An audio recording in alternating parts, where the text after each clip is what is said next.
এখন বলতেছে তো আপনারা ঈদে মিলাদুন্নবী করেন, এটাকে আবু বকর সিদ্দিক করছে নাকি? ওমর করছেন, আলী করছেন, ওসমান করছেন, সাহাবীগণ করছেন।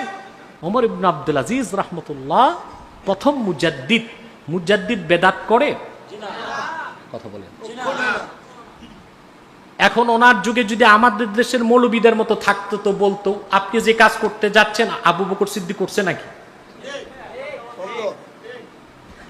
আপনার নানা হযরত ওমর করছে নাকি? ওসমান গনি করছে নাকি? হযরত আলী করছে নাকি? আপনি তো তাবি, কোন সাহাবী তো করে নাই। আপনি রাসূলুল্লাহর চুল মোবারক আর নখ মোবারক কাফনি ঢুকাবেন কেন? এ তো বেদাত হবে।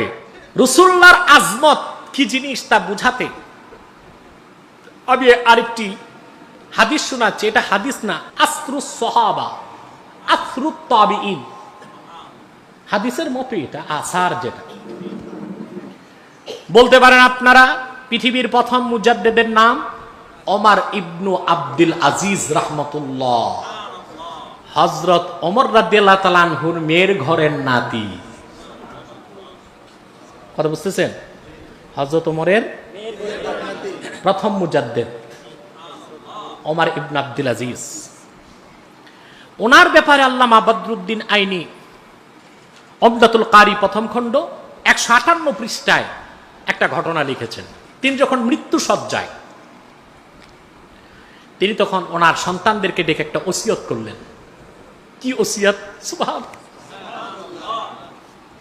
وأوصى أن يدفن معه شيء كان عنده من شعر رسول الله صلى الله عليه وسلم وأظفاره وقال إذا مت فاجعلوه في كفني।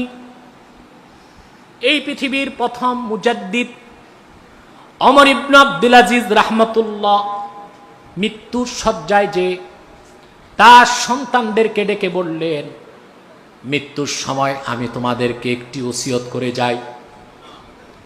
আমার কাছে আল্লাহর রাসূলের মুবারক কয়েকটি চুল আছে, কয়েকটি নখ মুবারক আছে।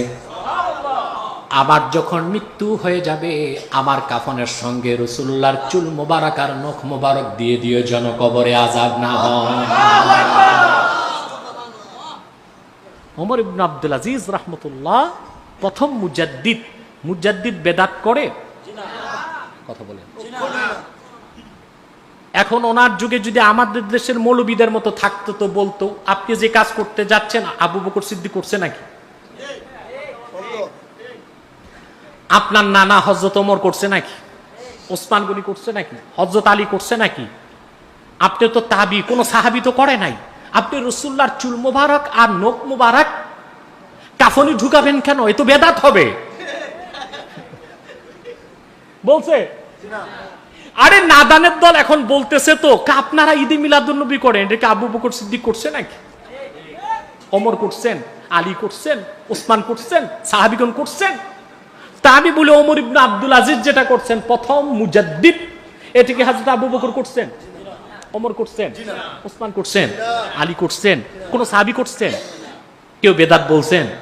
মুজাদ্দিদকে যদি বলে বেদাত করছে তো মুজাদ্দিদ থাকে কই? মুজাদ্দিদের কাজই তো বেদাত মিটানো। কারণ ওমর ইবনে আব্দুল আজিজের এই কাজ, এটা সম্পর্ক সুন্নতের সাথে ছিল না, আজমতের সাথে ছিল। আজমতে রাসূল এক জিনিস, সুন্নতে রাসূল আরেক জিনিস। বেদাত খুঁজতে হয় সুন্নতের বিপরীতে, আজমতের ক্ষেত্রে নয়।